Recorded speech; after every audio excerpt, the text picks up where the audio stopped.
So, good afternoon mga Heroes.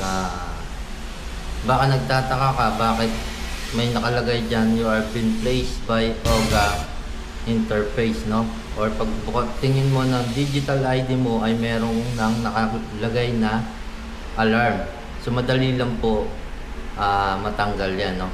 Para mawala yan sa inyong LTMS online portal. So, una, bakit nga ba meron? Ibig sabihin, kasi meron kang hindi nabayaran na ticket, no? Either sa LGU, MMDA, or sa LTO na natikitan ka and then pina-alarm ka na nila. So, madali lang matanggal, no?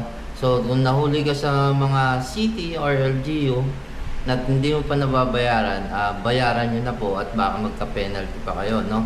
Meron kasi dyan na everyday may penalty na city. Kung MMDA, wala po yung penalty. Kung ano yung violation nyo, yun yung price lang din na inyong babayaran. So, pero bago ang lahat, huwag mo kalimutan pindutin ang like at ikaw na rin bahala sa subscribe button. No? I am Mr. Joel Berino, sa po akong LTO accredited driving instructor. So, balik tayo.